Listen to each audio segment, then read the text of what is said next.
But yeah, if you own the game and you're joining the start of a new dynasty, so this is a continued game, what you're looking for is super saturation. All right, everyone. Now, it's time to finally introduce you all to Monarch Aspen, the first of patrician monarchs. We have greedy and dutiful. So Monarch Aspen is going to want to hoard more wealth, more money. There's going to be at least one cruel tax each tax season. Finally, as well, because they're dutiful, they will marry a spouse from the nobles offered partners. And always support your spouse's plots. And we're never going to cheat on our spouse. Absolutely not. Finally, we're a coastal snob. I rolled anti-stability. I didn't know what to do with that, really. So as you say, oh, fuck it, we'll just... we'll look after the coast as best we can. To the detriment of the rest of the country. And we'll take bribes and give bribes. Alien in season 2, yeah, this is going to be a blast. It's going to be something.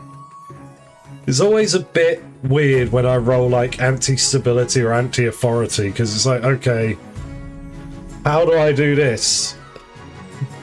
Well, I'm just going to assume they're out of touch. I'll probably give the Pat pick like a huge buff.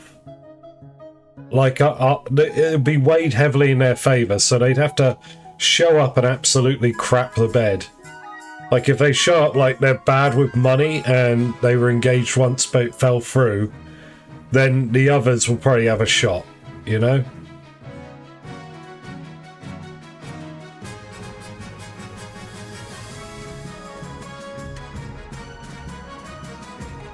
Sounds like we're going to have problems. No problems with this monarch. This monarch's going to be fine. Monarch Aspen is here. Monarch Aspen is in charge. But yeah, we're initially going to be going for a trade ambition. But should that fail, we'll go for a faith one instead. That faith ambition is going to hurt, so best make sure trade is good.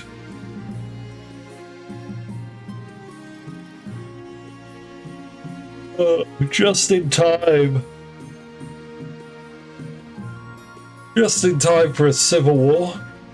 But looking across the board, everyone's pretty good. Faith could be higher in the March, but, you know, is what it is. Let's, oh, okay, cool, hold on. Oh, no sign. No bug. Bugless. We are Bugless Douglas today. Alright, so let's introduce everyone. From the March we have, welcome on in, Baron Dean, Baron Nilawa, Baron Katori, Baron Zapazak, Baron Cybendef II,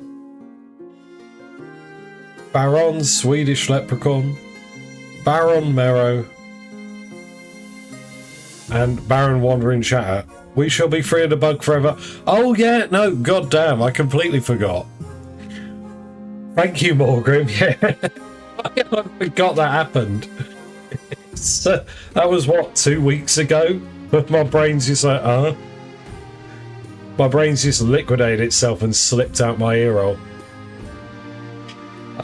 What I did want to pick your brain about, I got a new delay on the save file, Morgrim. For something called Gunboat. So is that the O'Reed events? I want to say. Like, I can't open it up and pick for it now. Gunboat equals O'Reed. Thank you. Okay. So O'Reed will never show up again.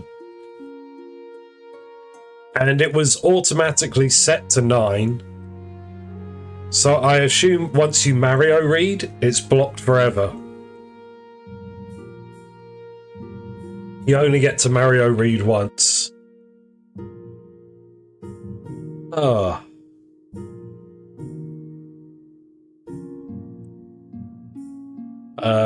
In the other game, some of us who joined, was it that got twice in the same event? Don't know what you mean. Yeah. Gunboats. Who's O'Reed? O'Reed was our wife yesterday.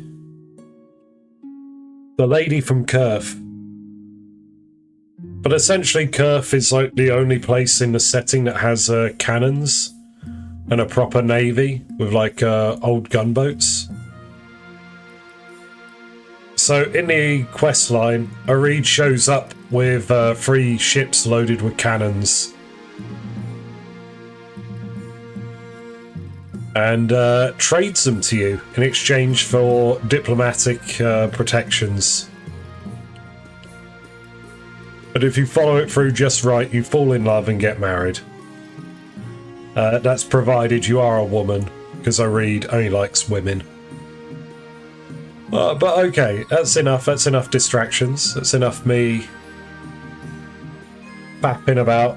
Grandies, welcome on into our Grandies as well. We got Grandie Morgrim, Grandie Lake the Second, and Grandie Da Cheese. Welcome on in to our free Grandies.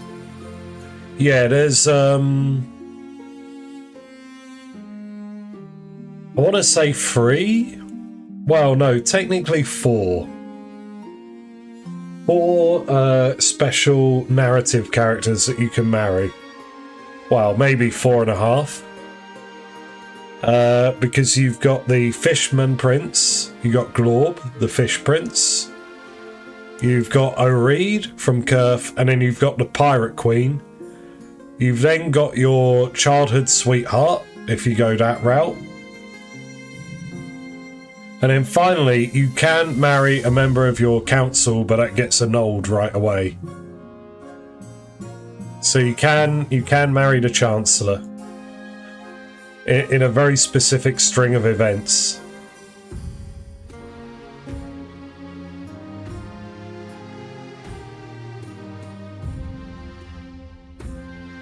Pirate wife avail to all. Yeah, I think yeah, Helena, the Pirate Queen, I think she's good for anyone.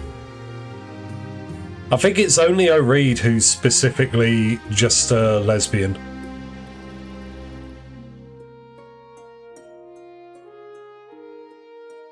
But alright, let's go through the patricians now. We got Lady Patrician Vivi, Lord Patrician Niv Milk II, Lady Patrician Piccolo, Lord Patrician Zefnik, and Lord Patrician Sick Boy. Welcome on in, everyone. Unsurprisingly, marrying an advisor for the evening involves you getting very drunk with your inner circle. Yes. There are other fun activities you can do on that, such as throwing yourself off the top of the highest tower in the castle.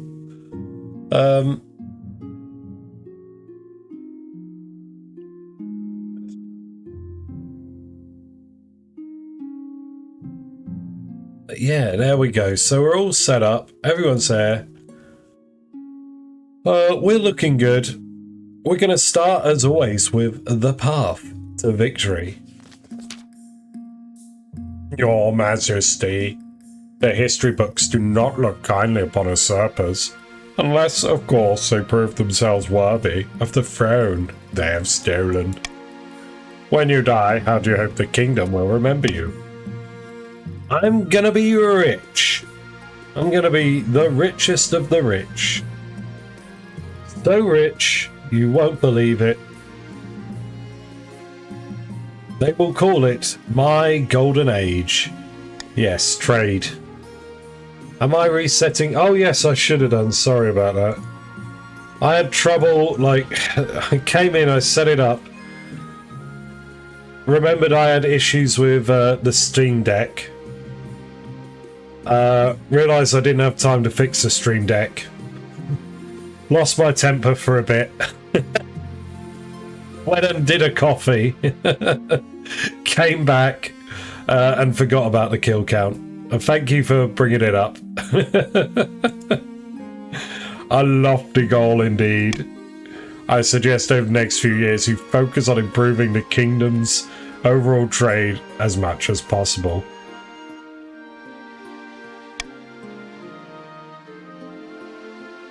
Once you have an heir, I will return to discuss how your ambition is progressing. Good luck, Your Majesty. Yeah, I've got the last dregs of my coffee here.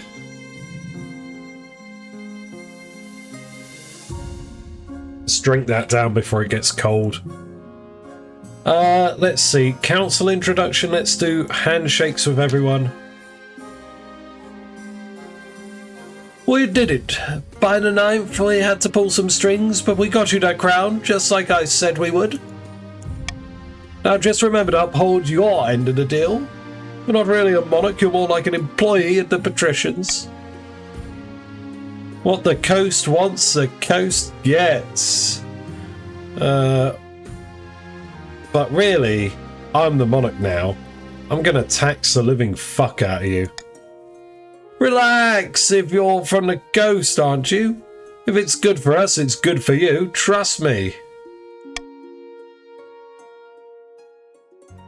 Now introduce yourself to the rest of the council, but don't forget what I told you today. Aspen and oh yeah, I forgot that as well. Who have we got from the grandees? May the 9th God bless your reign, your highness. I trust you will conduct yourself with honour and faith. And from the barons, we got Hey Zappa. Hail and well met, your highness. Under your leadership, we'll whip this kingdom into shape. And with that, the introductions are done. Hey Gwentaris. Where are you? You're over here, right? There you are. Welcome back to the barons. What do you think? Will they be a good little monarch and do as they're told? Too early to tell, but I have a bad feeling. We should have a backup plan, just in case.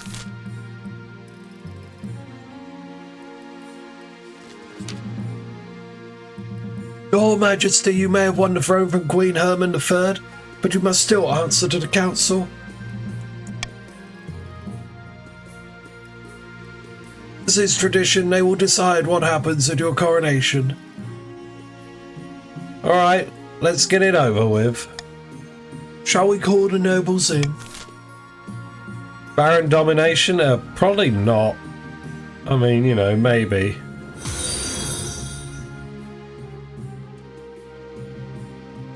Tap the sign? What?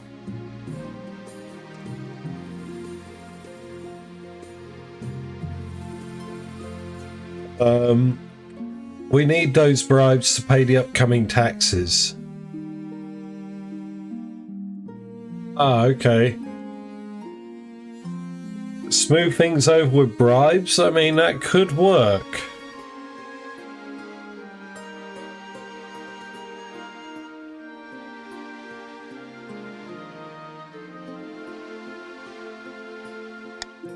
Well, we don't want tradition. Tradition is dumb. No, tradition bad. Blood oaths, on the other hand. Blood oaths are power.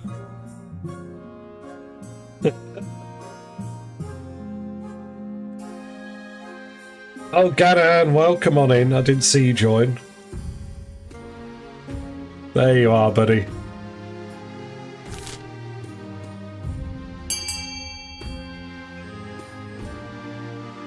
Alright. Well, I think that's a clear-cut winner-winner chicken dinner. Keen to keep their new monarch on the throne, the patricians distribute gifts to the grandees and barons. Meanwhile, the coronation itself is a rather quiet affair. There we go, money. Sorry, sick boy. Here we go, eyes down for schemes now. We're going to start with the Baron's scheme. Matthias of the Katori Blueberry bloodline, notorious Marcher General, stands before a blazing hearth, yelling at full volume. When have the Barons of the March backed down from a fight? Never! I know you'll do whatever it takes to put me, your rightful king, on the throne.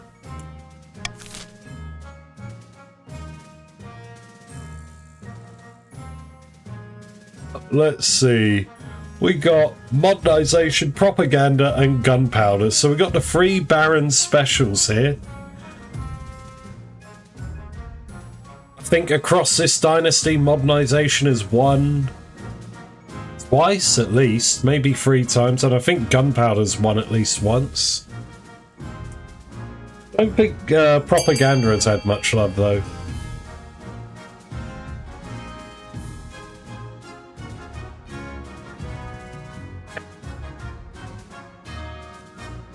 You say Gamba, but you know,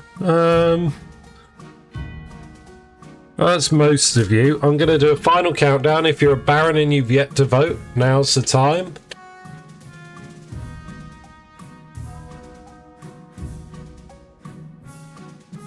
Boom, boom.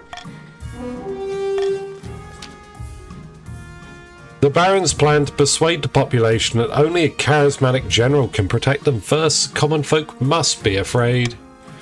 To advance their scheme, the Barons must lower stability to 4 or less in 3 seasons.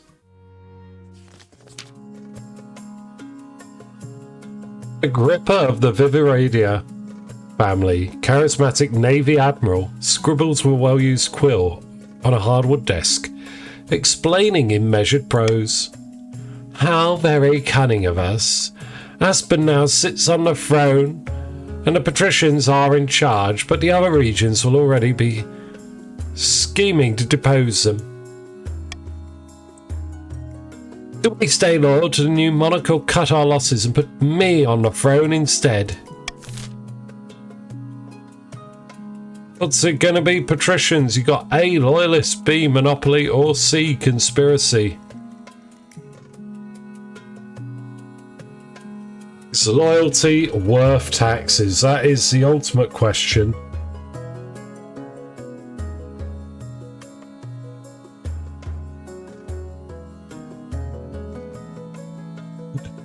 Zero loyalty.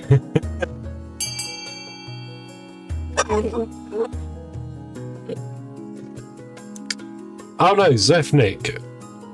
Your vote didn't go through.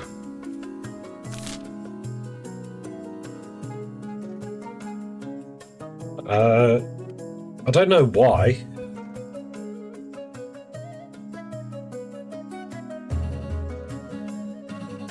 Yeah, double check everyone if your vote went through or not. At least one of them didn't. There we go.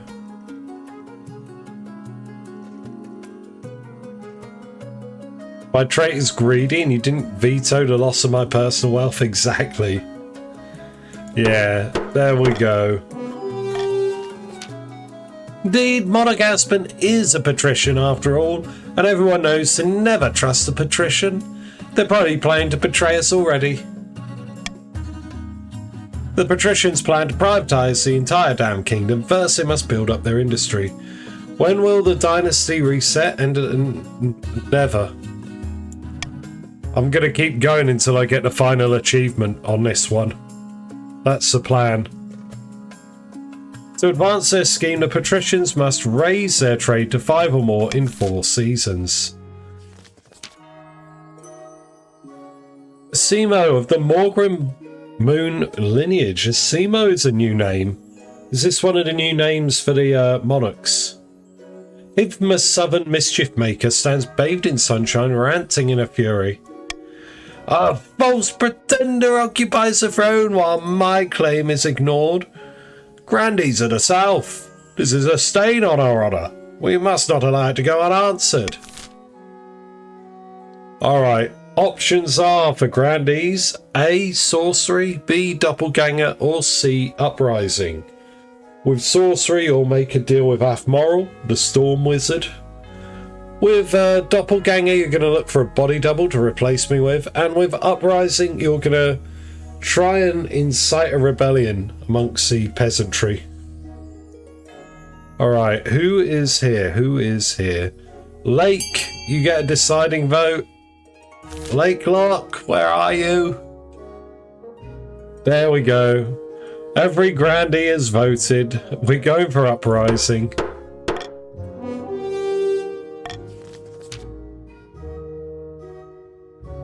The Grandees plan to incite a peasant uprising to overthrow the monarch before swooping in to steal the throne for themselves. To advance their scheme, the Grandees must raise the treasury to 2,000 or more.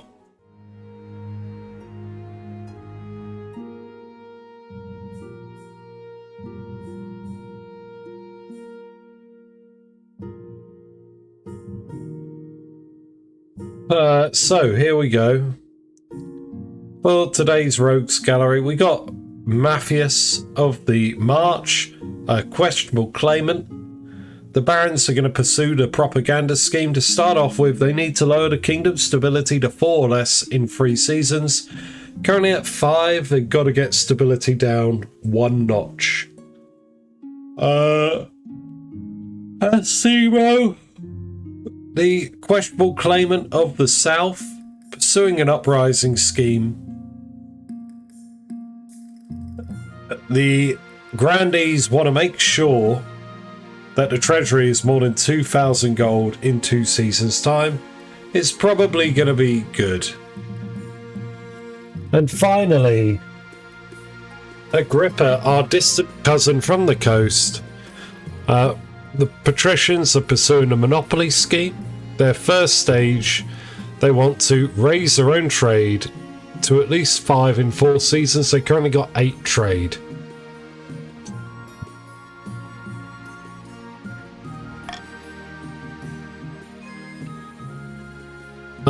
Let's see. Yeah, reverse voting, because screw you all. It's the answer to that. Wait, did someone do something? Sorry, I didn't see. Wobbits, thank you for the follow there. Right. Today's the day. Okay? Maybe. Today could be the day.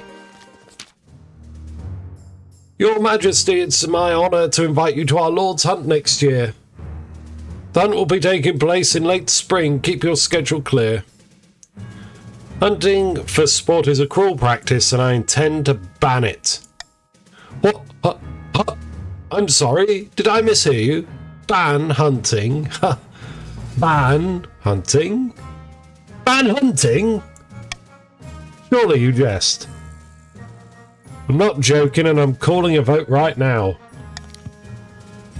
Prepare for the fight of your life, you tiny-brained tyrant.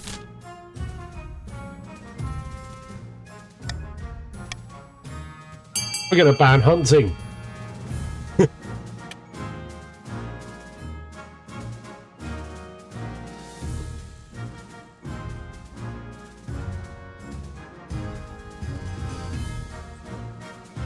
So today's the day, everyone. Today's the day.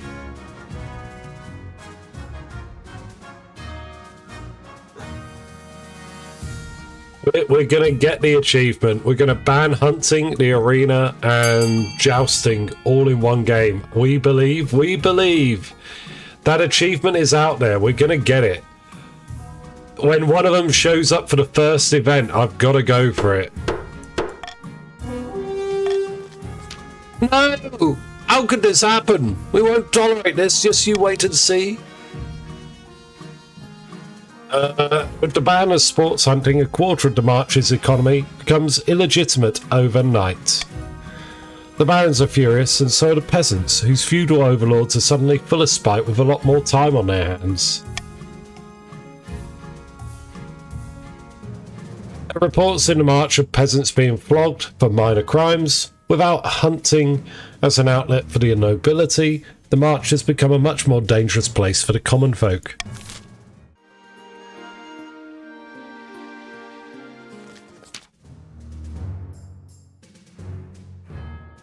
Excellent news from the March, Your Highness. Prospectors have discovered deposits of silver on my land. Mining will begin. Wait. Grandy Whopper waves an ancient parchment. The silver belongs to me. The deposit is on our side of the border, and this scroll proves it. This could get nasty, Your Majesty. The border between the March and the South has always been highly contested.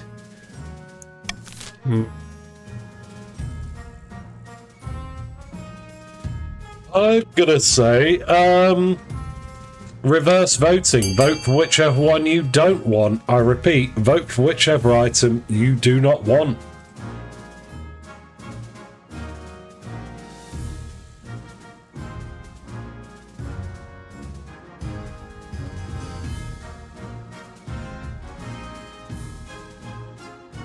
Nobody wants to share.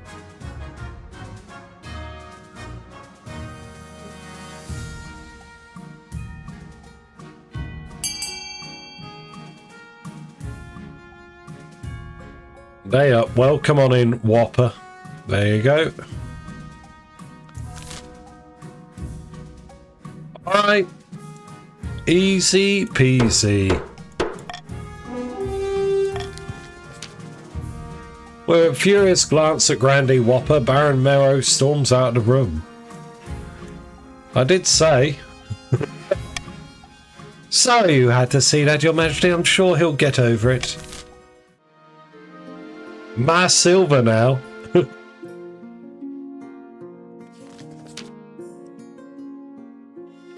Evening, you're sitting up in bed reading some paperwork when a filth-encrusted peasant wanders into your bedchamber, bold as brass. Hello, Your Mage. Glad I finally found you. This bloody place is a maze, it is. Mind if I take a seat? Who are you? Me? Oh, name's Quacking Tony, Your Mage. Pleased to meet you, pleased. Listen, I've got a bloody great idea for you. What if we tied a bunch of birds to a knight? Reckon you could totally fire some aerial troops and dominate the battlefield. Before Quacking Tony can explain further, your marshal bursts into the bedchamber, sword drawn. Hey, Weldris. Let's see, where are you? Why is my brain... There we go. Welcome back to the Grandies.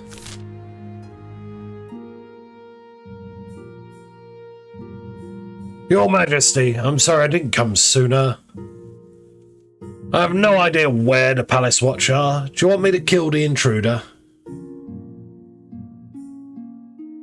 The peasant wanted to tie birds to a knight. Yeah, kill him. The marshal's sword flashes, parting the peasant's head from his shoulders. Blood spurts across your favourite duvet. If one thing's clear from this mess is that you need an honour guard who can actually keep you safe. Not like the pathetic watch. Think carefully, Your Majesty. These guards' loyalties will be divided between you and their region. Of course, you could just hire foreign mercenaries. They'd be loyal to coin above all. What happened to forgiveness? What forgiveness? Do I have forgiveness? No.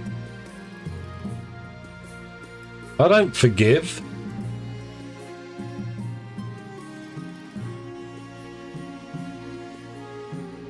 Of course you'll be taking the gladiators, Your Majesty. None of the other options are half as massily.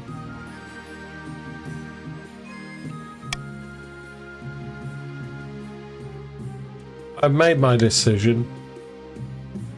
I await your verdict with bated breath, Your Majesty. Yeah, it's got to be the coastal gladiators, yeah. I will make the arrangements at once. The gladiators arrive a few weeks later. The men are bare-chested and the women underdressed. Eager to show off their bodies as much as their weaponry, they gather behind your throne and begin oiling themselves up. Hey, Jacobean. There you are. Back in the pats.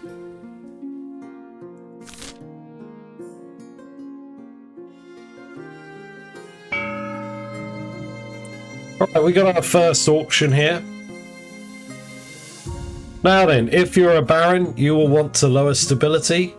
But if you want to counter the baron's scheme, you'll want to raise stability. You can lower it with A, the prison. You can raise it with F, the library. As for the patricians, they may want to secure more trade with E, the Grand Bazaar.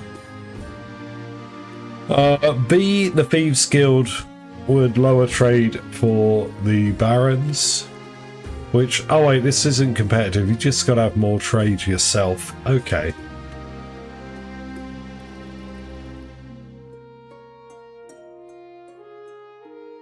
We're going to open it up so you can see all the nobles here and how much money everyone has. And we're going to start the auction now. Type !fund, followed by the letter of the item you would like to fund, followed by the amount of money you'd like to fund it with. Top 2 items at the end of the auction will be built and take effect. Everything else will get a refund. You've got about 40 seconds to get your funding in, but there's a slight delay on stream, so I'll type in chat when there are 10 seconds left.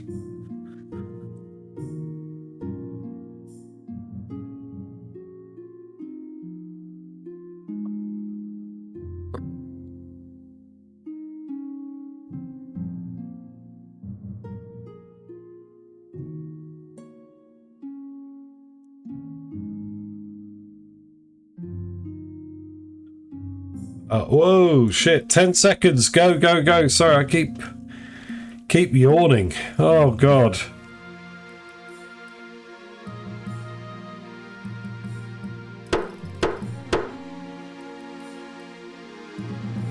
Not even able to pay attention properly. What was that? D and A. That is a fantastic series of events. The kingdom is falling apart and the barons are about to launch a rebellion. Or they could. Ooh.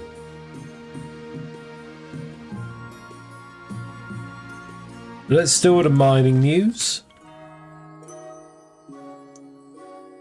Your Highness, you recall the silver deposits between the March and the south? Our miners followed a rich vein and broke into a series of small caverns lined with smooth silver. What's more, there are tunnels leading to the surface. Surface of the March, my liege. This is according to the so-called official documents provided by Whopper. The mine is ours. Murmurs rise amongst the council.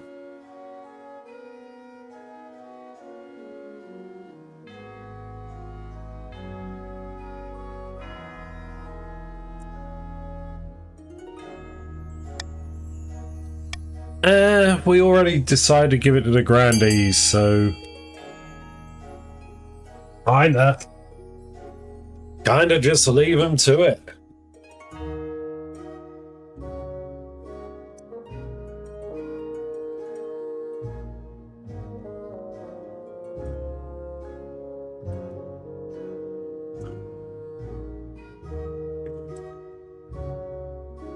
Hey, Striker, welcome on in. I didn't see you join.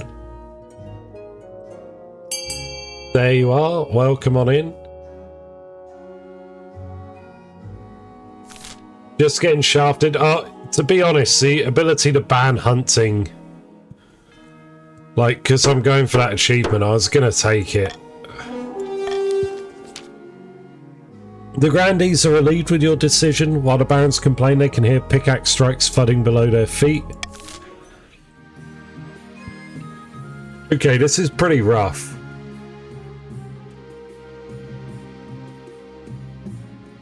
I sign Barons. To me.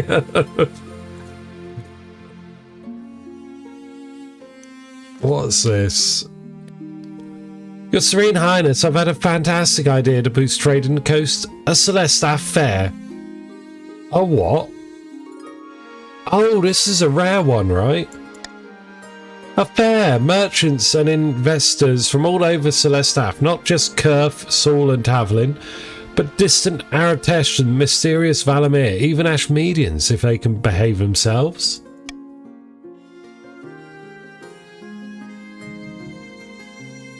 A Jacobin? No. Let's not be antagonising each other in chat again. We had this yesterday. People got into it a bit too heated. So rather than talking about revenge or talking about whole groups of people playing as one faction or another. Just let it simmer. No need to bring this stuff up.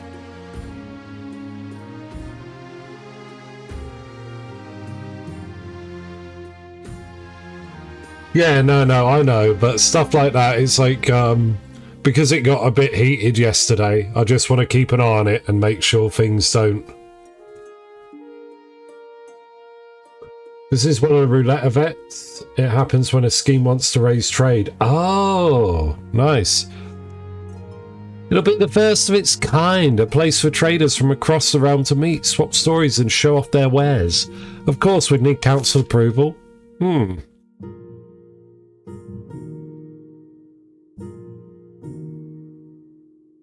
Oh, you're asking me to spend money.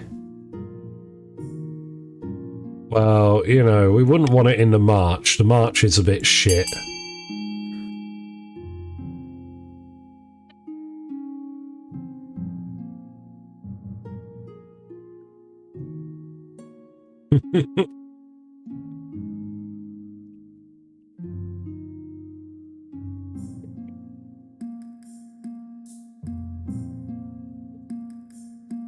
I mean, did you know they don't even have hunting there?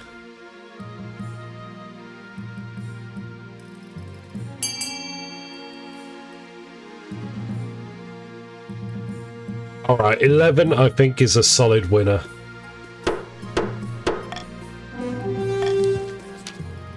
I knew you'd understand, Your Serene Highness.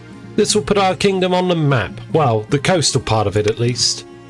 Sure enough, the fair is a great success. Coastal ports are soon bristling with the mast of exotic ships from distant lands. Merchants display their wares in the streets, each showing off their most bizarre or coveted items. Bottles full of song, fish made of fog, silk ropes that move like snakes, money changes hands, deals are struck. The common folk travel from across the kingdom to boggle with astonishment at such wonders. All agree the fair was one of the council's better ideas.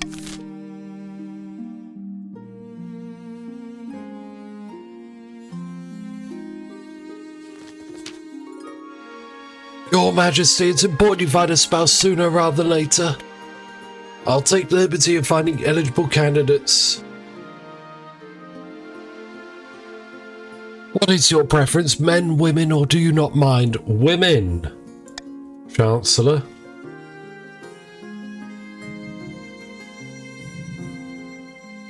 Thank you, Your Majesty. I'll send out messages to the most influential noble families in the kingdom.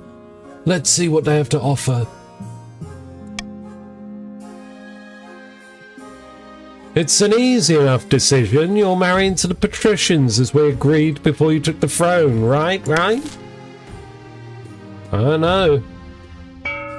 Show me some ladies and we'll see. All across the kingdom, discontent with the monarch is rising.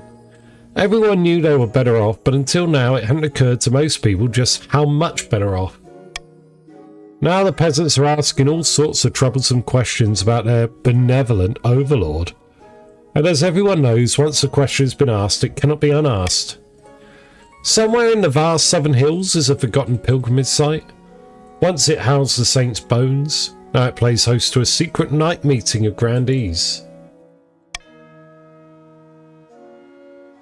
The peasants are getting rowdy, and it's thanks to us. Now if they know how much wealth the monarch's hiding, they're itching to get rid of him. Careful, we don't get them too riled up, mind you. They'll start asking questions about our wealth as well. Yes, now it's the time to incite some real chaos. Show them that Monarch Aspen is not only greedy, they're utterly incompetent too. The next stage of their scheme, the grandees must lower stability to 4 or less in 4 seasons. Currently at 3. Oops. Nice day and support each other. Actually, you should collaborate today and help Thrifty. Oh, thank you, Ephra. Yeah. Anyway, feel better soon. Anyway, cruel taxes. I think that's good. I like this.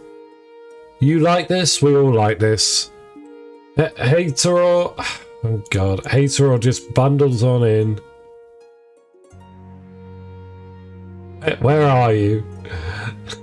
But yeah, we're greedy, so we got to cruel tax at least one person each time.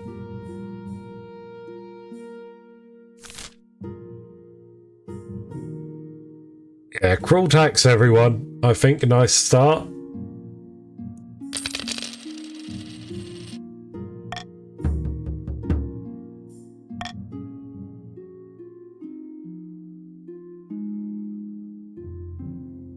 Beautiful. Here we are, everyone. Just what the doctor ordered. A whole new trend. Just for me. Let's do it in mine. Dreadful tidings in the south, your highness. The Marcher troops are at the border to take my silver mine by force. Let me at them, your majesty. We can't have this kind of infighting over such a soft metal. Oh, but it's okay over a hard metal.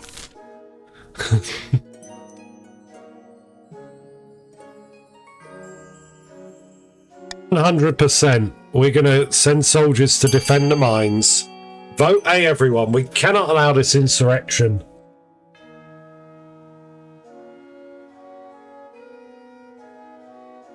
We gotta put a stop to this.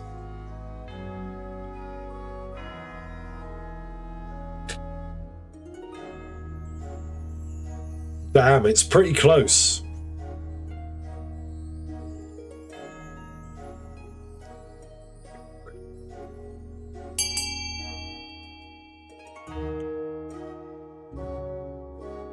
Okay, that's 20 out of 24 votes collected. It's still tight, but final countdown in chat.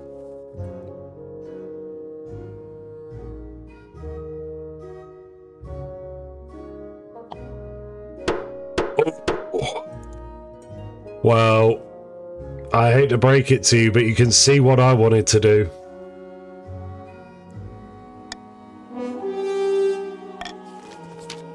The Grandees send their finest soldiers to the border, led by the Marshal herself. They crush the Marcher forces, hold the soldiers prisoner, and demand a ransom from Merrow.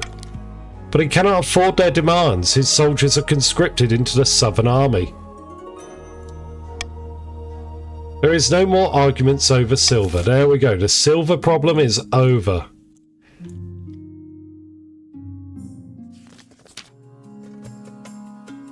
Lady Patrician Vivia is here to see you, your majesty. She wants to sell you a crab. Yes, of course. It's the latest trend along the coast, your majesty. The patricians have started keeping a species of jeweled crab as a fashionable pet. The creatures are so rare that one can now sell for as much as a mansion. Ooh. Send her in, send her in. Don't buy the crab. Why not? Why wouldn't I? Thank you for seeing me, your majesty. I know the price is steep, but I assure you these crabs will only go up in value. Yeah, crabs are an investment.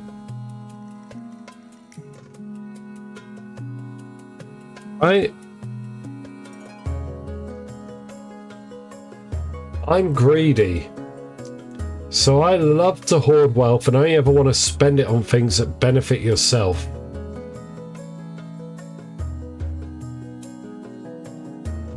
Crabs benefit me. Counting out your gold, Lady Patrician Vivi assures you that you will not regret your purchase. I'd better not. Everyone should shell out for more crabs, yeah. I've found 3 potential matches for you. 1 eligible young woman from each of the kingdom's 3 regions. Regretting RPing in the past as voting to help uplift other regions severely. Well, the monarchs you were serving under, Simon, wanted to balance the books. The books have been balanced. Welcome. This is the future we chose. I have. Okay, yes, let's see them. The Chancellor leads you to Great Hall where they've arranged 3 portraits on easels. For now, each is covered by a cloth. Alright, let's see the ladies. They whisk away the cloth from the first portrait. From the ghost we have Clementine. Wealthy heiress to Lord Patrician if milked the second estate. I mean, look at her. She's gorgeous and apparently got a silver tongue too. She's obsessed with the arena. All her friends are gladiators, and sometimes she even enters a fight herself. There was a scandal recently where she was publicly critical of the church. Nothing came of it.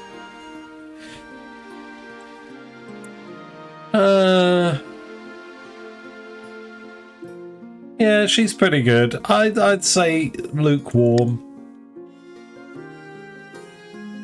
From the south we have Zenoviva, eldest daughter of the well-dressed lineage. Reputed to have an ego the size of the sun, but there's nothing wrong with confidence, right? Yeah. Like many in the south, she claims to put her faith in the ninth god. Unfortunately, she lacks a common touch. The peasants have some terrible nicknames for her. Finally, we have the March's offering. Evme, kind of the prestigious Gwendara's bloodline. A typical baroness, really. Loud, brash, and self-absorbed, but mostly well-meaning. Unlike most barons, she's got no patience for hunting. Prefers to spend her time in an armchair with a good book. Give her half a chance. Expound at length on how we should improve the lot of peasants. What do you think? By picking a candidate, you'll anger the other regions, but you'll gain a lifelong alliance. I've made my decision. Clementine of the Coast. Excellent, I'll make the arrangements.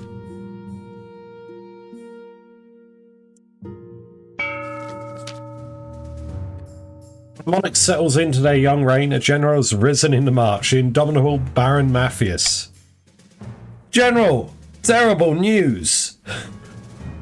Our battle for the mine has failed. Our forces have been routed. It's time to move forward with the new plan. The kingdom is in such a state that commoners are begging for someone to save them. All we need is a suitable boogeyman to get them really riled up. The Ashmedian Empire will do, I should think.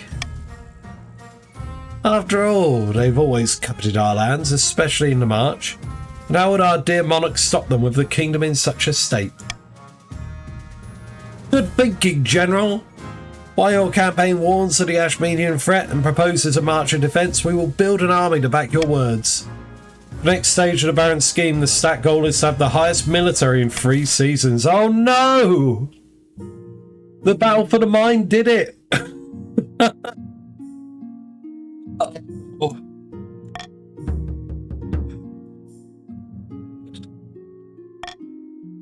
Okay, barons can rebel whenever they want. Remember, like, you know. I mean, they might be able to gain a military point from a auction or something.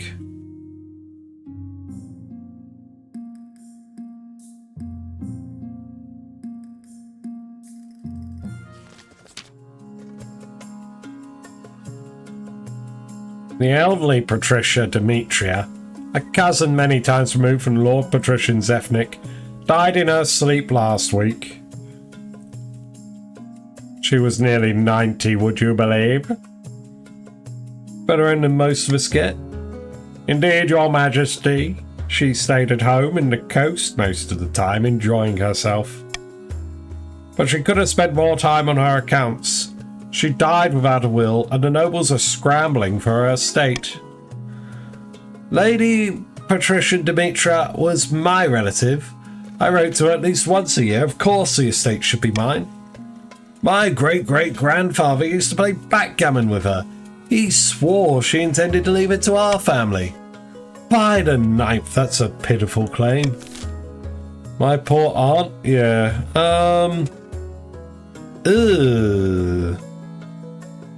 I mean, I know what I want. I want it. I want the money. Give me the money.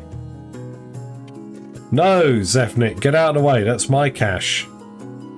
That's my cash money right there.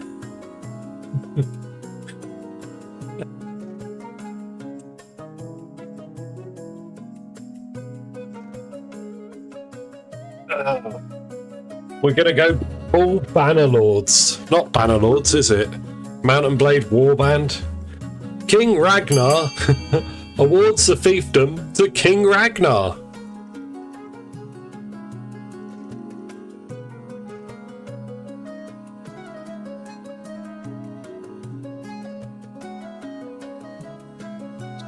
Yes, but have you considered that I'm the monarch? And I want it. 7 to 10. Okay, final countdown.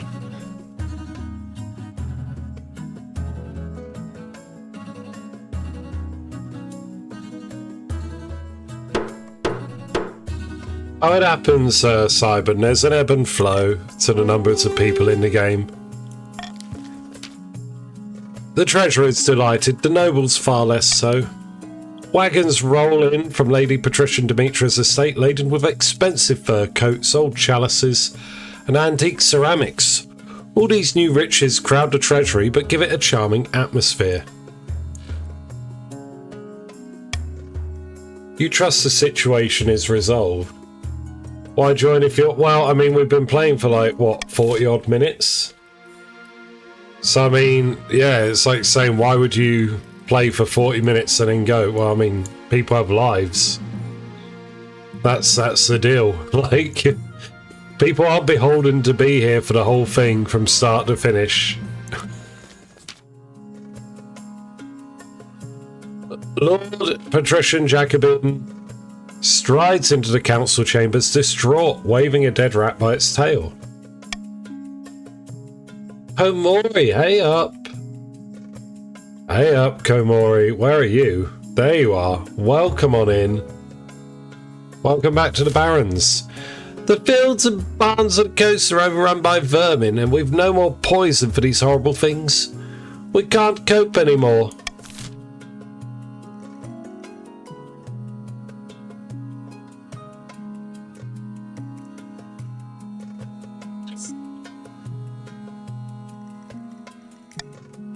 That's a lot of money.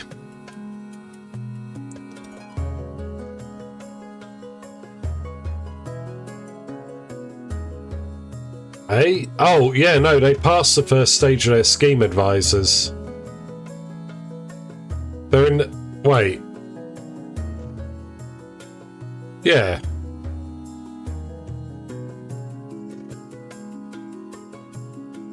Oh wait, no, they haven't had it. What are we talking about?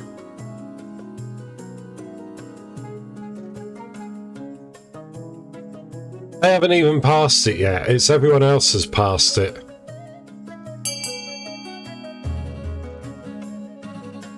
What a pet cat. Oh.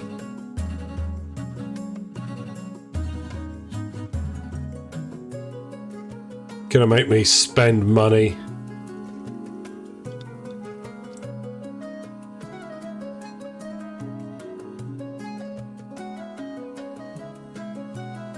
Yeah, the Pats are going to pass at the end of this season.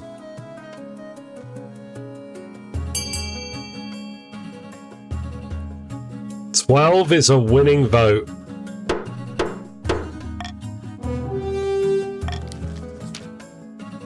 Lord Patrician Jacobin bows you deeply. I can't thank you enough, your august majesty.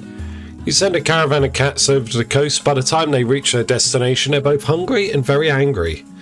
The perfect rat-catching mindset. Soon the rats are gone. Something springs up around one particularly successful Mouser whose nickname is the Colonel, and a bronze statue is put up in its honour. This is like, okay, so for 2 years I've been playing the game. I'd seen this event twice up until, like, what, was it last week or the week before? Where I saw it for the third time, and now I've seen the fourth time, literally the next time it shows up. He greatly enjoys sunning himself beside the statue, and the townspeople bring him dried fish for luck. Whether or not the gifts attract the town's fortunes remains to be seen, but he is a very happy cat indeed. We've got the Colonel. Salutes to the Colonel. Show your respect.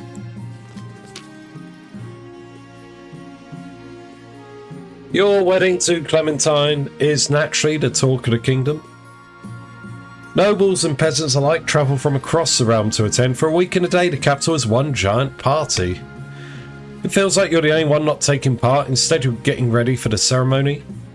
Soon enough, you're standing in St. Bertrand's Cathedral with Clementine at your side.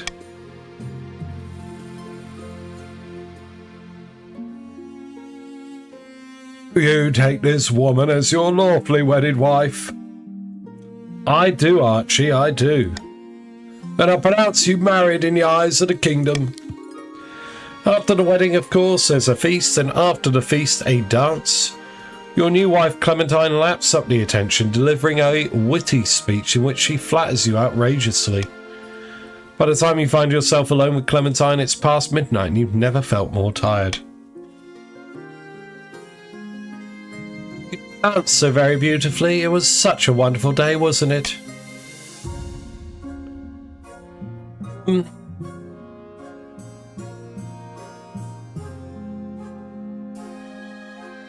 Yeah, I think I'd just agree with her. You endure a long conversation which Clementine seems determined to flatter you relentlessly and agree with everything you say. By the night's end, you still don't know who Clementine really is. Her real personality is concealed beneath 100 layers of etiquette. You go to your separate bedchambers, still strangers. Aww.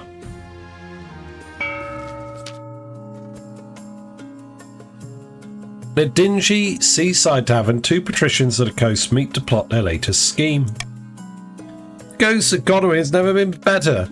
We're making more money than I know what to do with. Money breeds money. I've made a series of investments to improve our profits even more. But what do we do with all the rest of this gold? Time to start buying things, of course. Land, roads, bridges. We'll buy up the whole kingdom piece by piece. But first, the monarch must be in desperate need of our gold.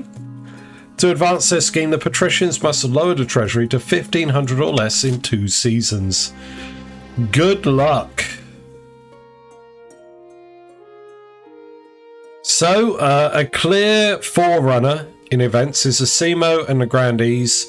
Want to keep the kingdom's stability at 4 or less. It's currently at 4 in 2 seasons' time. Agrippa and the patricians need to lower the treasury, and Matthias and the barons need to get their military up or bring down both the Grandees and patricians' military. It looks like the Grandees might make a bid for things, though.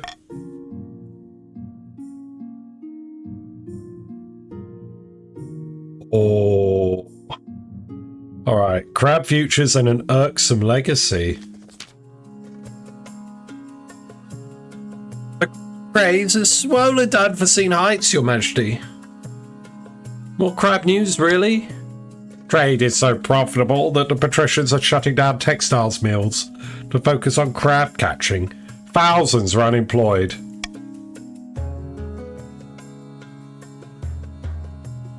Who cares about that, Your Majesty? Your box of crabs is now worth nearly double what you paid for it. Sell it all, sell it all. You sell your crabs for much more than you paid. The treasurer appears satisfied with your practicality. Meanwhile, the industries collapse around the coast.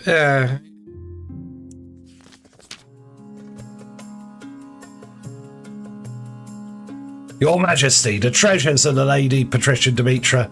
We heard there was a necklace of rubies among them. Where is the necklace now? It's of the utmost importance. Probably in the treasury. And that fool treasurer has no idea how dangerous it is. By the ninth. A frail monk in the 7th century wrote of a ruby necklace that drove those around it to sin. I believe the late Lady Patricia Demetria had it in her collection. After all this time, it may have surfaced. She didn't sound very sinful. Baron Nalawa mentioned his relative playing blackgammon with her, did he not? Gambling is a sin, everyone knows that. The necklace should be destroyed. It could be tested, but the holy reagents will be expensive. You called a council to discuss the situation. I knew all along that estate was a bad idea.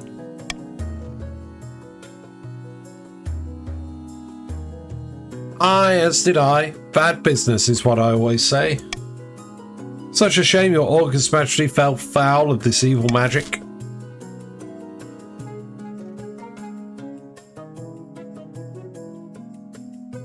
You know what? I like my necklace.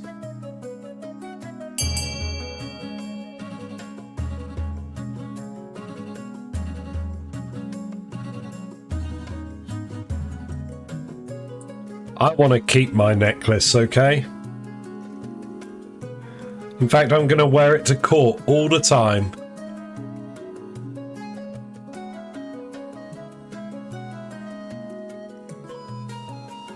Gibbo, welcome. Where is Gibbo? Gibbo, Gibbo.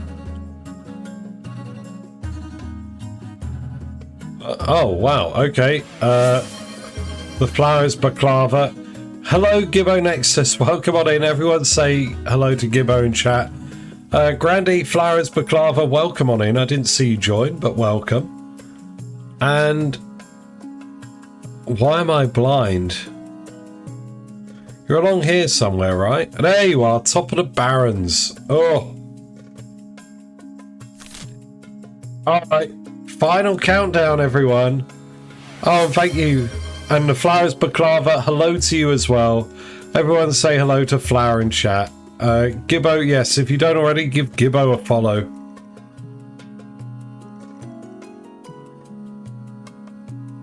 So are you very sweet, Flower? This is me, Baklava.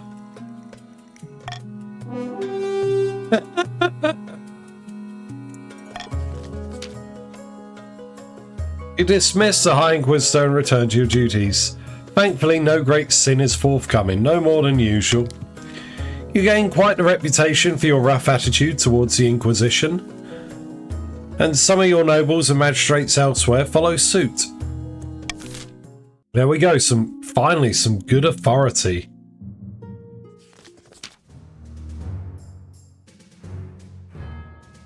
Have you seen the event in this game where Baklava became... Oh, is it?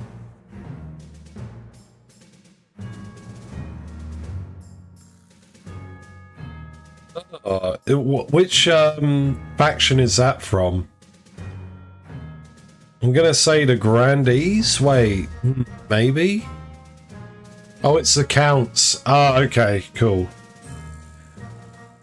Your Majesty, we in the March have finished a complete reorganisation of our new army. It's truly a powerful beast. Is there something you want? Well, since you asked, I was hoping the ground might be willing to host some military exercises. The soldiers were restless. Ugh. Can you define exercises for me? We just need a suitable campaign to whet our swords and spears. An unbloodied army isn't worth its salt. No, I'm not starting a war. I see how it is. Frank Gibbo Nexus leaves your throne room with a stormy look on his face. It's best not to start any wars at the moment. The barons can find their own ways to keep their soldiers occupied.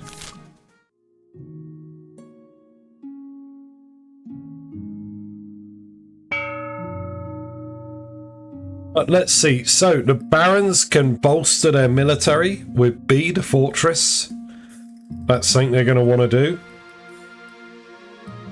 The Grandees can lower stability and secure their scheme with C, the prison. And that's it really for stuff that's of note. Show us our money. Yes, yes, here it is. Here's everyone's money. We're going to start the auction now. Type !fund followed by the letter of the item you would like to fund, followed by the amount of money you'd like to fund it with. Top 2 items at the end of the auction will be built and take effect. Everything else will get a refund. There is a slight delay on stream, so I'll type in chat when there are 10 seconds left. Try not to miss out.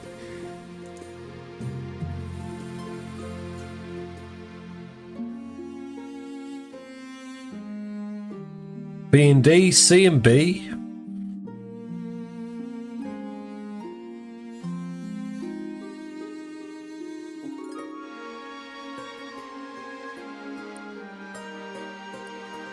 Let's have a look. Boom, there we go.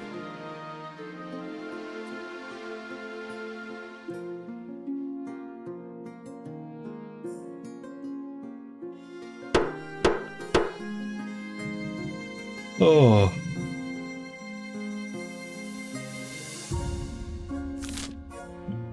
Pretty much. Oh, okay. All right. A flip of the old military.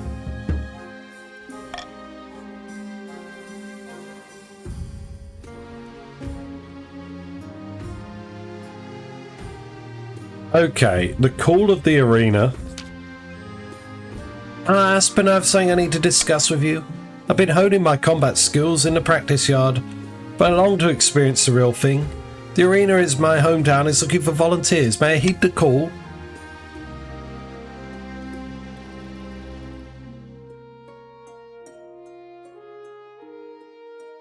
Sure, whatever. Just keep me out of it. As long as you'll be careful. Excellent. Look for me in the fur loincloth. I'll be wearing your colours, of course. On the days of Clementine's fight comes quickly. You watch from your booth and she looks like a true patrician. Clementine does well in her first bout, dispatching a wild boar with only a trident. But it's a fight against the lion that's everyone's waiting for. Cheer on. It proves to be a thrilling fight, but Clementine slays the beast in the end. As she raises a bloody trident over her head, the crowd cheers wildly. Word of the fight spreads far and wide. It even results in a small boost in your popularity as a royal couple. You wonder if Clementine would be willing to risk her life for fame and glory a little more regularly. Wait, can you... Oh no, I think you can only ban the arena through the patrician invitation. That's the 5th peasant I've had to send to the Wildress this week. And just like all the others, she was trying to steal our gold and give it to the poor. Ha! What do they need with gold anyway? Something is amiss, Your Majesty. Someone has been stirring up discontent among the peasantry, and I have reason to believe it's the grandees. Oh. Just tell me what I need to do to stop them.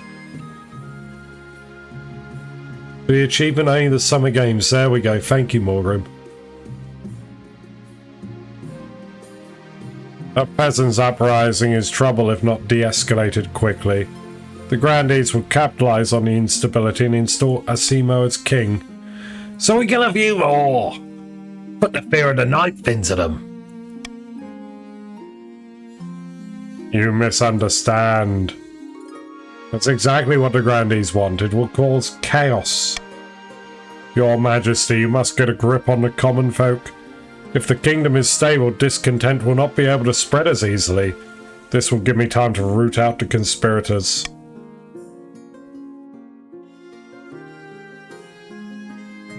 The kingdom is not currently in chaos, but it could always be better. Perhaps the council will aid you.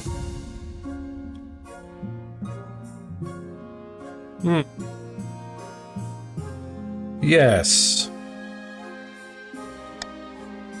Everyone should chip in and pay for new hospitals. Not me, but all of you.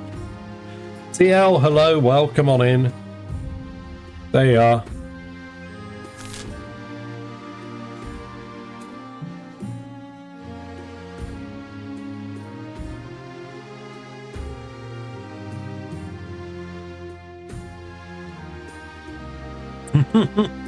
Peasants are always unhappy about something. Just let them riot. And don't let the king dodge his responsibilities and make us pay. I'm happy to let you pay, though. That's what it's good for. And so they do. Day and night, unrest breaks out in the capital. Hundreds of city watch are killed, all while the council sits on its collective backside. Fantastic.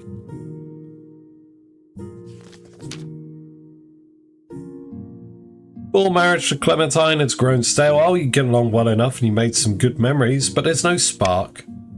She cares more about perfecting her combat moves than your happiness, but spark or no spark, you still need an heir. Congratulations are in order.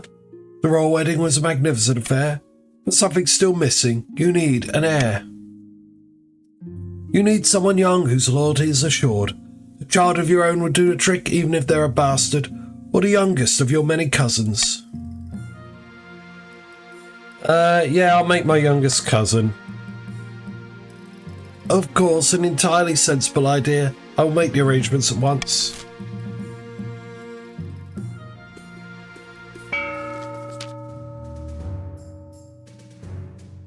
Across the kingdom, commoners and nobles alike are now turning to General Matthias, who promises to rescue them from the monarch's weak rule. There are daily parades in the general's honour. A cult of personality begins to form. In the Grand Hall of Baron Sibyldeft's II castle, a number of figures are hunched around the hearth, plotting away.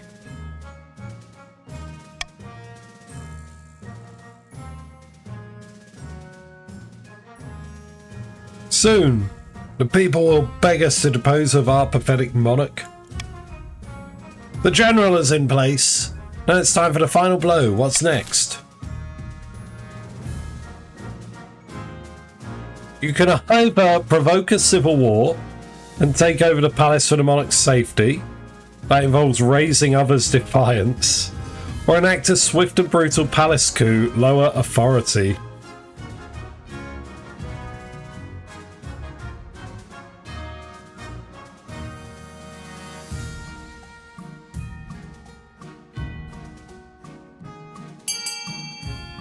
Okay, well, I see how it is.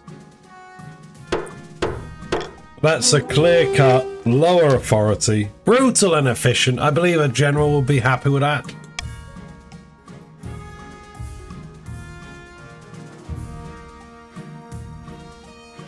Then what are we waiting for? Let's go. Not just yet. The monarch's grip on the kingdom is loosening, but it must be weak enough to allow the general inside the palace. For the final stage of their scheme, the barons must lower authority to 5 or lower.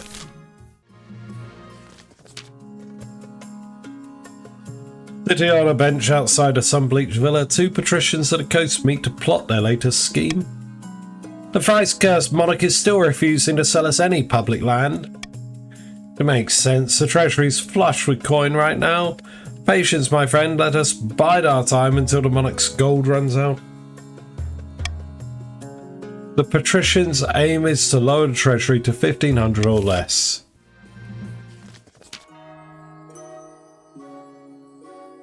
Back in the south, Grandee Lake II has met with her co-conspirators once again. Wine is being passed around a good measure, but there seems a little cause for celebration. It's no good. The peasants are losing momentum. If we don't keep up the pressure, they'll go back to living their normal lives in peace. Gadako, welcome, hey! Well, well, well, how's it going? Welcome back, you're in the Grandees. It's no good. Oh, okay. Bah! Lazy good-for-nothings. Can't even get off their backside for one measly revolt. We have to keep them unhappy. Don't allow the monarch time to stabilize. The Grandee's goal is to lower the kingdom's stability to 4 or less. Alright,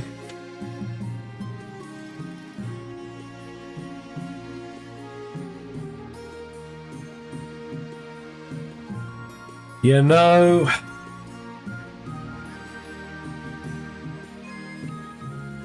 you're right. We gotta look after our pets.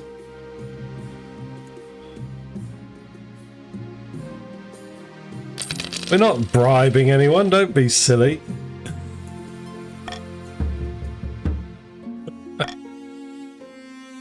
You cannot tax my 0 gold. I do. I do. It's literally the roleplay. It's literally in the thing that I favour the coast. Because I'm the coast claimant. Hold on. Like, yeah, I'm pro-coast and I'm pro-bribes.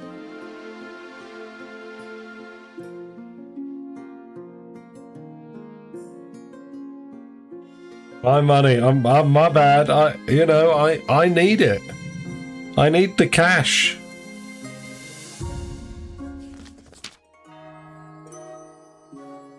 Your Majesty, you simply must put the barons in their place. They've been sending their troops into my territory, occupying villages and killing any soldiers who resist. It's a provocation for war.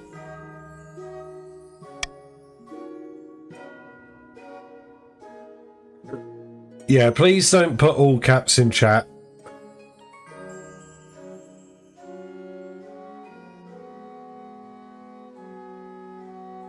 These are baseless accusations, Your Majesty. We could never threaten the integrity of the kingdom like that.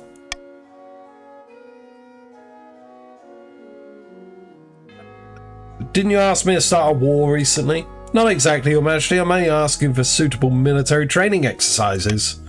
Regardless, we would never stoop to tactics such as these. Is there any proof of your claim? The attackers were marchers, there's no doubt about it. They acted like buffoons and killed innocent villagers for no good reason. Bandits from the sound of it, nothing more. Your Majesty, my intel suggests the barons are most definitely lying. That said, reprimanding them is sure to enrage them further.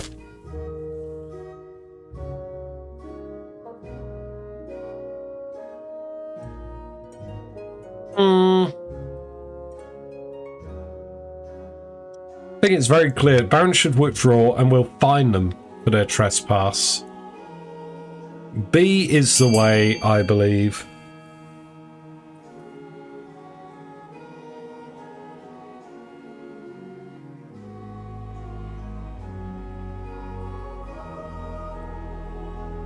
Come on, join with me on B.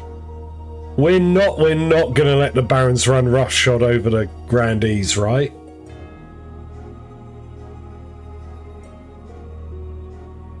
Surely not. Surely not.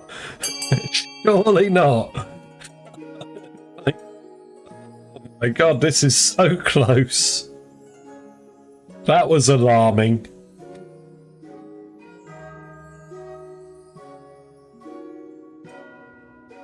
Alright, I'm going to do a final countdown. 3, 2, 1, and we'll move on.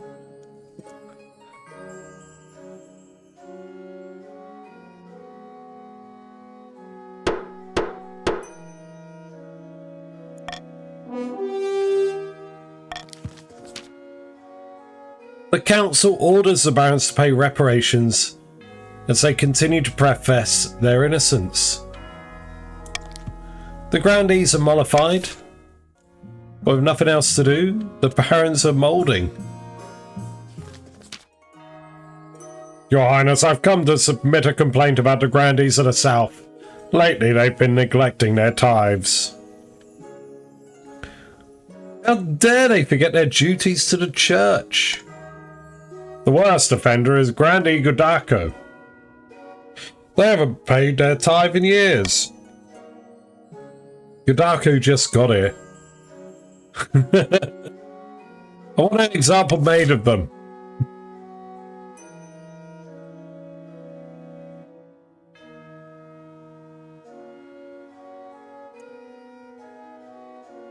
I mean, can I get money out of this? I don't think so.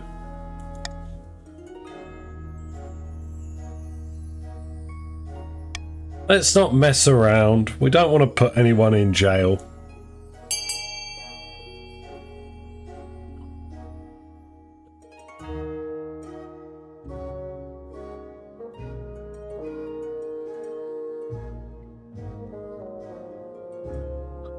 Oh. Okay, it looks like it's going to be between A and C.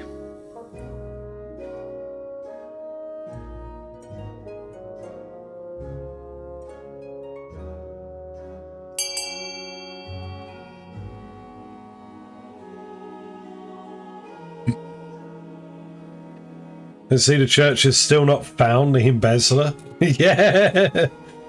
Their church tithe collection system is bad.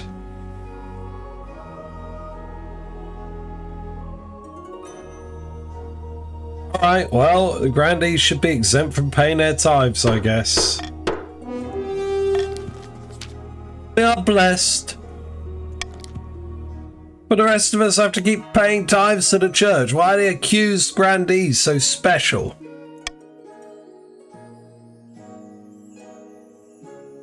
A little crown might make you think you're more powerful than the church, your majesty, but I will prove the folly of your arrogance. You wait and see. The archbishop soon lives up to his words.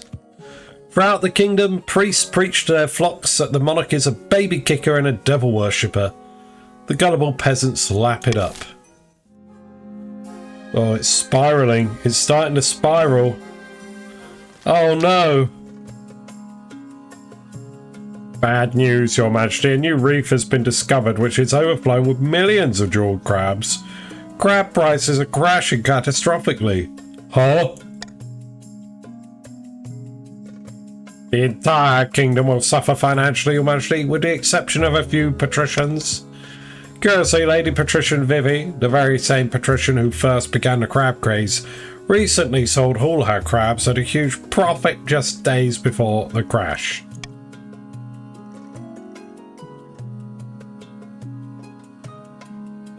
Something must be done. You summoned a council to discuss the crab price crisis. Many assembled nobles have invested heavily in the crab market. They're casting furious glances at the patrician benches. Okay, alright. Here's the deal. I can't... Oh, reverse voting would be painful. I don't want to bail them out. It's so expensive. Oh, it's so expensive, and I could just get loads of money with C.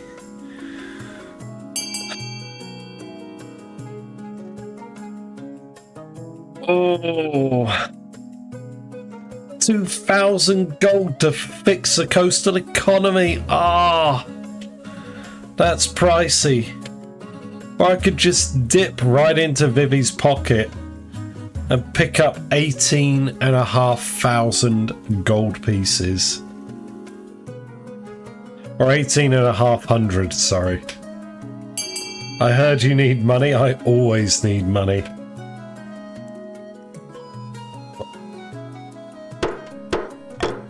Okay, that's big.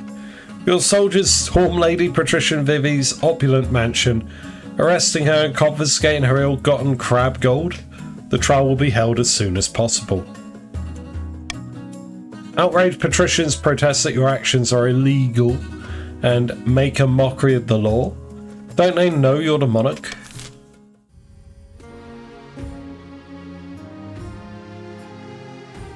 Lurk? Oh, okay, thank you for the lurk there, Morgrim.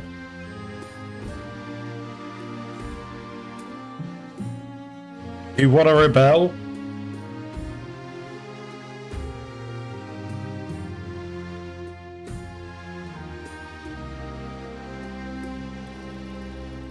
Oh.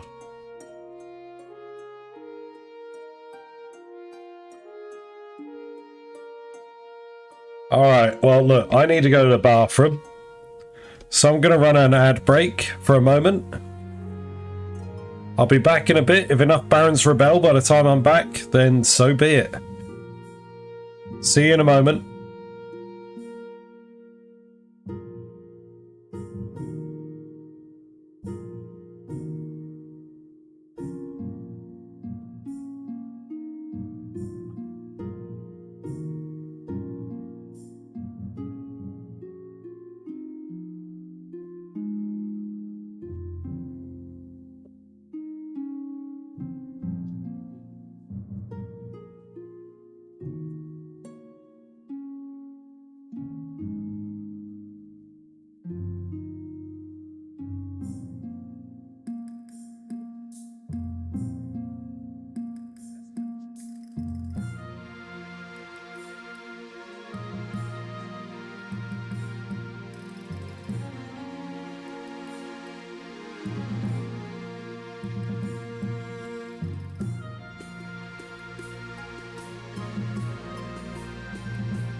Oh Christ, what happened?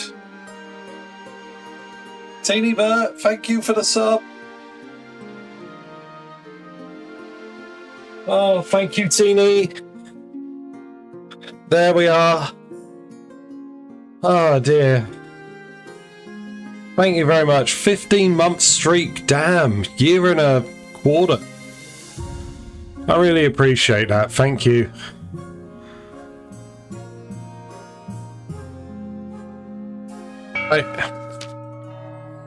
Yeah, I think you all had enough chance to vote to rebel.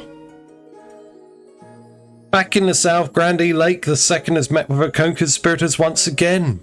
Wine is being passed around in good measure. It seems spirits are high. We've done it again, my good friends. The peasants are in an uproar.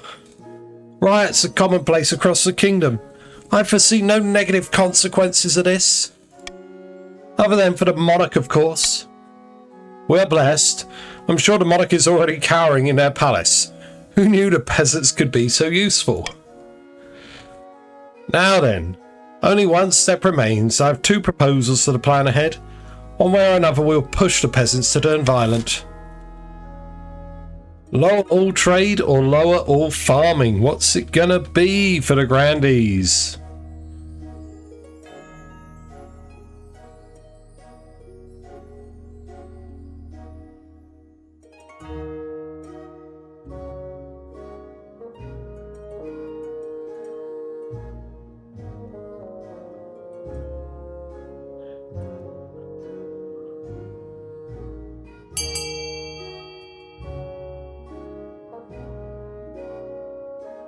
Okay, lower all farming it is.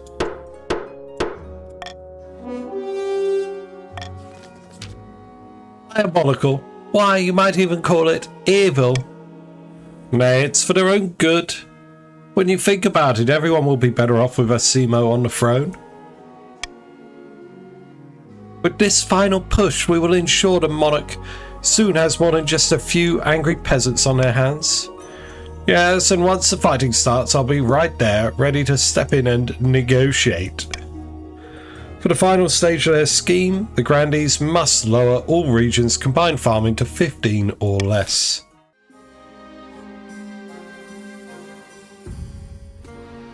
No, we're good. We're good with what we got. No one's rebelling. Everyone's loyal. What? Okay, right. There's a lot of stuff happening in the march. The wheels have fallen off. More news on the march, Your Highness. Who are they fighting now? Each other. The Loyalists and the wannabe rebels are having a fight over whether or not to rebel.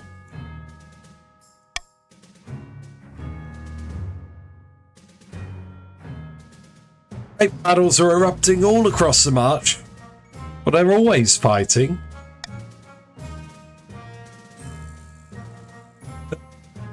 It's more serious than usual, Your Majesty. There aren't mere skirmishes, there have been raids, occupations, lots of innocent people have died. But I cannot discern the reason for it. Perhaps they're simply looking for an excuse to go to war since being denied the opportunity.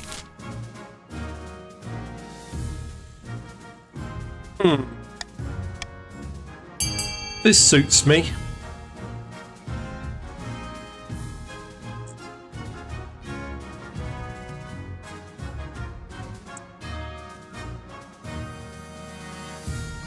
Barons, trust no one, not even yourself.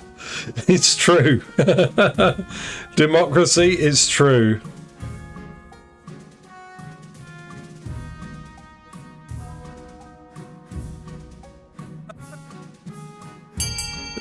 Yes, this is fantastic.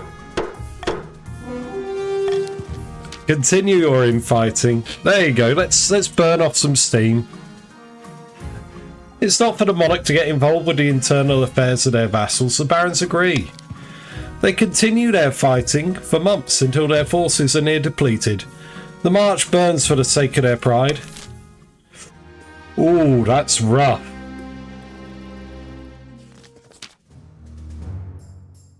Your Majesty, we've been overrun. Oh, X-Drake, hello, welcome. I didn't know you joined. Welcome on in. Where are you? There you are. I'm so handsome. Yes, you are.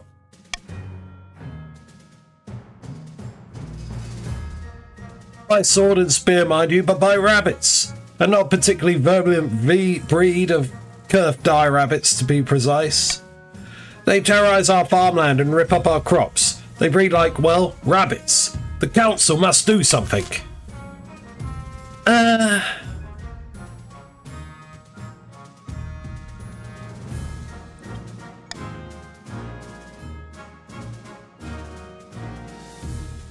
mean, let's do a great culling then. C to cull the rabbits. Reintroduce hunting. Yeah. I guess C is like a backdoor into hunting.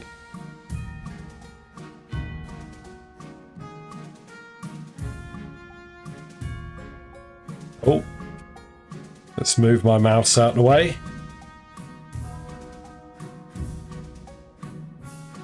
Rabbit season. No, it's duck season. No, rabbit season. Okay, this is tight. 8 versus 8 on A and C. Alright, 3, 2, 1, and we'll move on.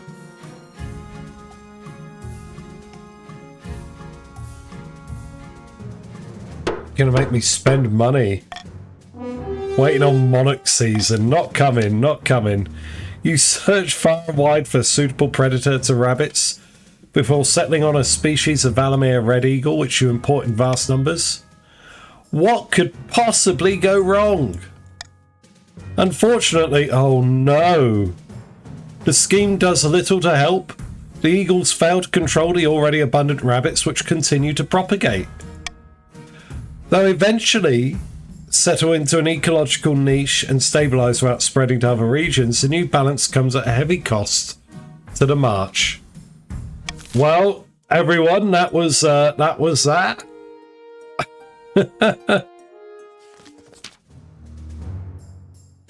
Your Majesty, I wish to speak to you about the situation in the march. The barons never treated their duties to the church with as much reverence as it deserves, but now the march has abandoned the knife god altogether. Allow me to send some of my best missionaries to the march. It's for the good of the realm. I have to bring it to the council. Of course, Your Majesty, I wouldn't expect less. Well,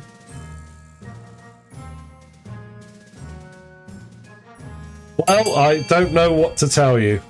I don't know what to tell you. Send the missionaries or deny them. What are we doing? Oh, things have spiraled. It's gone Pete Tong. I don't think we can pull this one back, guys. I think we're in trouble.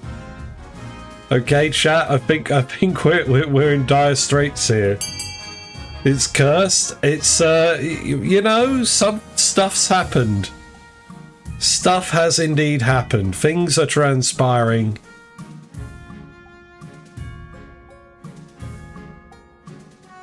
Thank you, everyone, for voting in favour of sending the missionaries.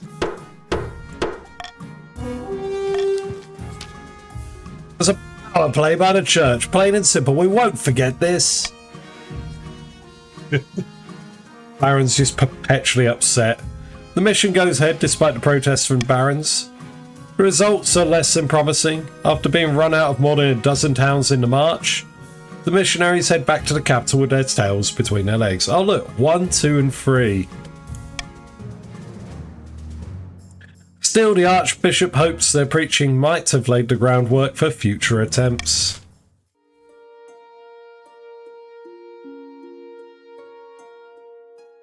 I mean, it failed in that I gained one faith rather than a bunch, I think.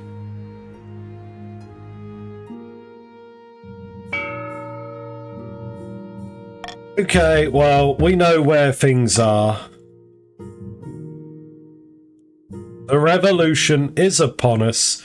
Now buckle down, everyone. I don't think we've seen this one.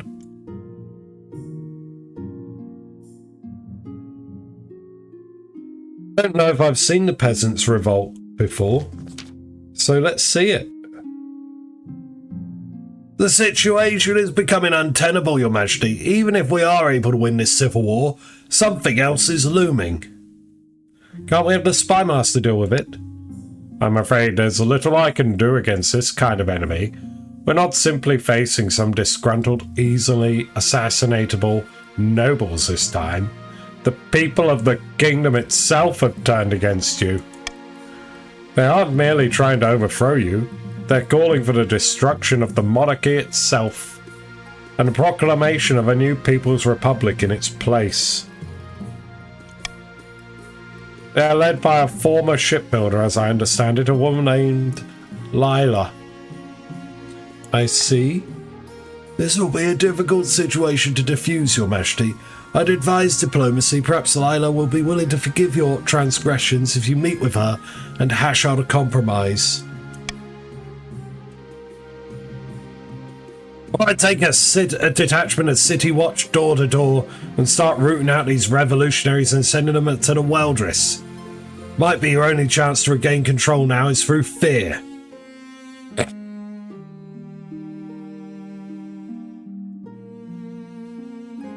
Treasurer, what if we offer them bribes directly from the Treasury? The nobles won't be happy, but I suppose at least of our worries at the moment. I'll see what I can do. Your advisors mill out the throne room, leaving you to brood alone for hours until your wife arrives later that evening. Bribing the citizens now, are you? I can't tell if that'll work or not, but they're really out for your blood this time.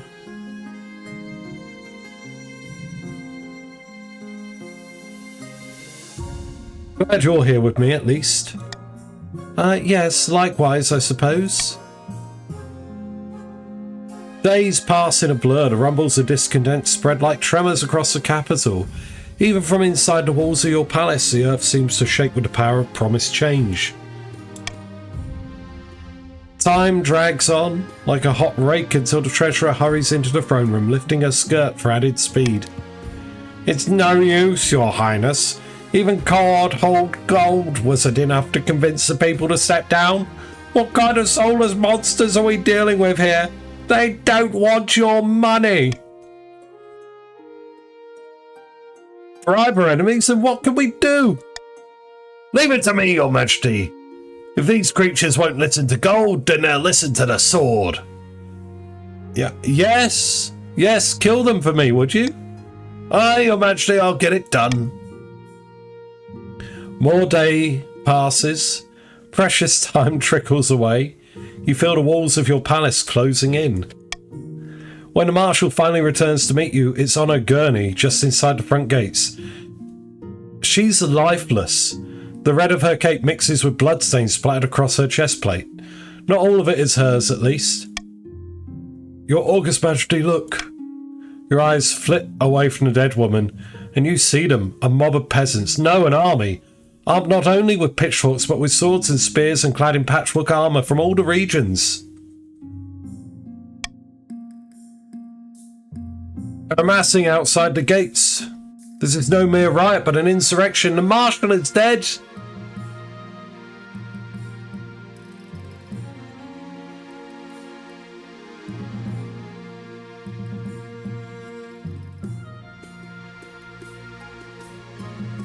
Run for your lives, everyone. Run! You know when you've been beaten, and there's only one thing more valuable than the kingdom, your life. You stagger and lurch in running the opposite direction of the baying peasants, but you're caught suddenly with an armoured arm, the wind knocked out of your lungs. I got them! The watchman who grabbed you is suddenly run through with the marshal's sword. You realise that he and his compatriots have opened the gates and joined the peasants.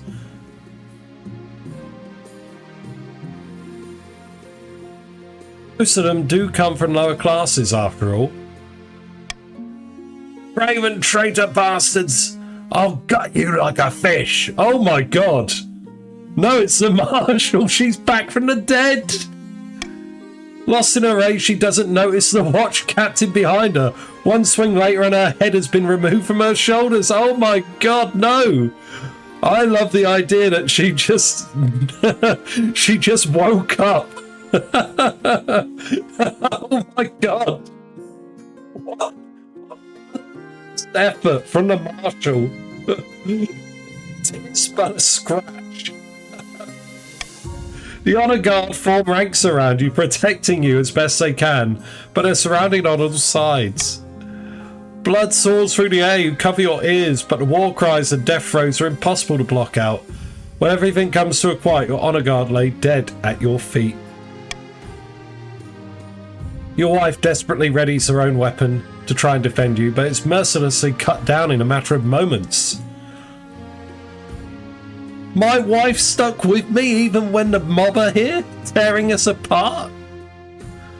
My god, so, okay. The Marshal and my wife, both been cut down by the mob. The mob closes in. Down with the Monarch! Freedom or death! We are, gonna shut our eyes. You brace, waiting for a well-timed fist, hammer or spear to end your life. Wait! We can't kill them yet. They need a trial, a public one at that. You suddenly exhale. You're alive for now. You're hauled away to the dungeons to await this trial, which will of course be a sham. After all, who's going to act as a judge? That's usually your job. You soon lose track of time, down here in the gloom. You're not sure if it's days or weeks, but eventually the date of your trial arrives, and you're hauled back above ground to face sunlight and the roaring crowds. Even Baron Merrow and the other rebels are here to watch. You're almost flattered. Monarch Aspen Triple Crown, you stand accused of tyranny, high treason, and extrajudicial murder, and political corruption.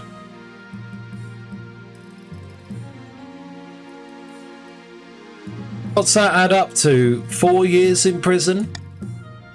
How do you plead? Guilty? The crowd cheers. This is probably the happiest you've ever made them. So be it. Your sentence is death. The method of execution is the Weldress. Shit. Your frog sighted. Your frog marched over to the Weldress without delay. After all, what did these people turn out for, if not a public execution? As your head is placed up on the block, you notice something. It's Asimo on the platform with Lalia and the other leaders of the uprising.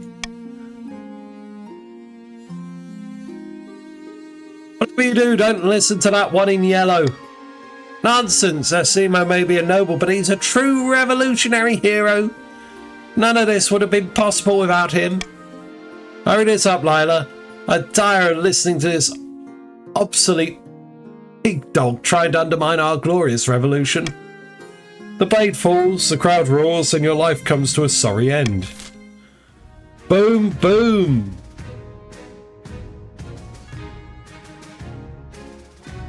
Salutes in chat, everyone. That was a lot of death at the end there.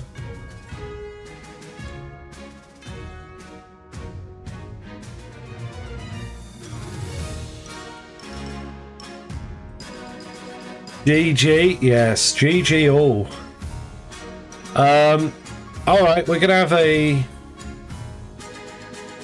Oh no, Grandy's won. That felt like a game over, but Grandy's, what do you want for Asimo's thing? Just say it in chat. Trade, military, farming, faith, stability or authority. Grandy's only.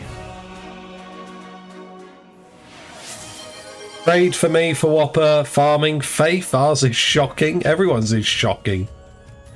Faith. Okay, I think faith has it. Yeah, faith is like 3 votes out of a total of 6. Bye-bye, yes, Dean, goodbye. Everyone say goodbye to Dean in chat. Glory to the revolution. Monarch Aspen's downfall became a cautionary tale for rulers everywhere in the years to come. Common folk across Celeste Ath were suddenly emboldened by the power they didn't know they had.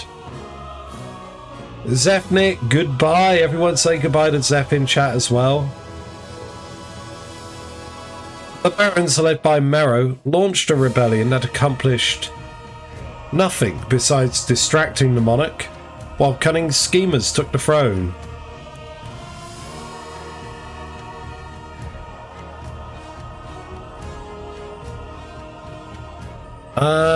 Let's see. The patricians' attempt to buy the kingdom ended in failure. Goodbye, Cybern. Everyone say goodbye to Cybern in chat. Thank you for joining us. The patricians' attempt to buy the kingdom ended in failure. Bankruptcies were filed, marks scratched in ledgers. The risk-reward calculus wasn't favourable. Perhaps next time. Shortly after Lila was proclaimed regent, she was quietly assassinated. Asimo, a long-term supporter of the revolutionaries, was the obvious choice to succeed her. The common folk didn't realise their mistake until the monarchy was unexpectedly restored, with Grandi Asimo at its head.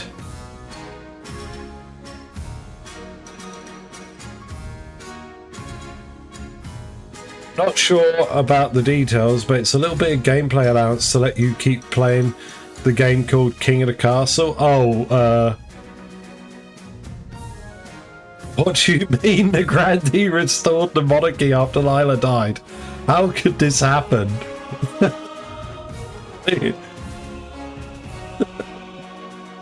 What do you mean it returned to the status quo? Huh? Monarch Aspen Moneybags. Oh dear. Let's look at the nobles, yeah. Morgrim's the wealthiest at 17,500. Mero is the poorest at nothing. Nothing at all. And here he is. King Asimo. Yeah, Asimu. Of course, Moneybags, this one kept taxing us. Yeah, all that tax. My son has a nice beard. Yeah, Asimo's going to be alright. I think he's looking pretty good.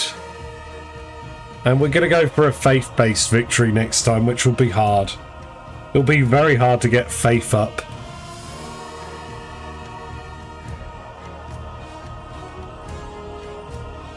I mean, the Barons kind of imploded there, which was funny. Like, it's not the greatest look. But the fact in the final thing, they're just like, you know what, screw it. we're going to ruin our farming, and we're going to fight each other to the death.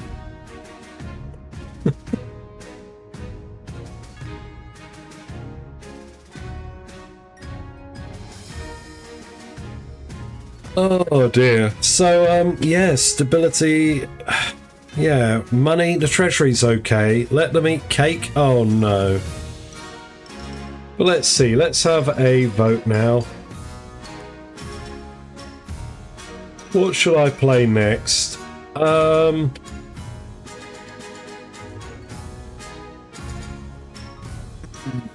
do want to do more Dark Tide, if I can.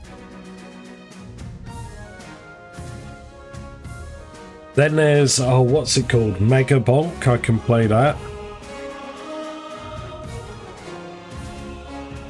Or I could do a bit of Against the Storm if you all want it.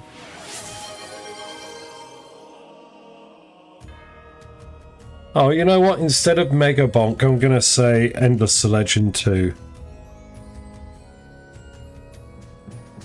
Because I can start the campaign today. You're going to have 2 minutes to vote in chat for what you want to see me play now. I'd love to do Crusader Kings 3 again, but I can't do another 9-hour stream, which is what it'll end up being. Goodbye, Lakelock. Have a good night's sleep. Goodbye to Gibbo and goodbye to the cheese. Everyone say goodbye in chat.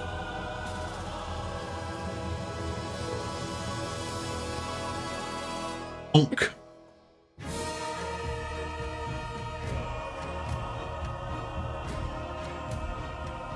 Yeah, it's looking like Endless Legend 2 is ahead with Dark Tide tailing behind.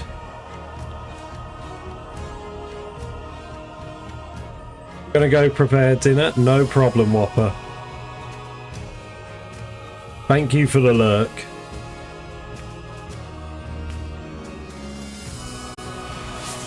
Hey, goodbye, Piccolo. Everyone say goodbye to Piccolo in chat.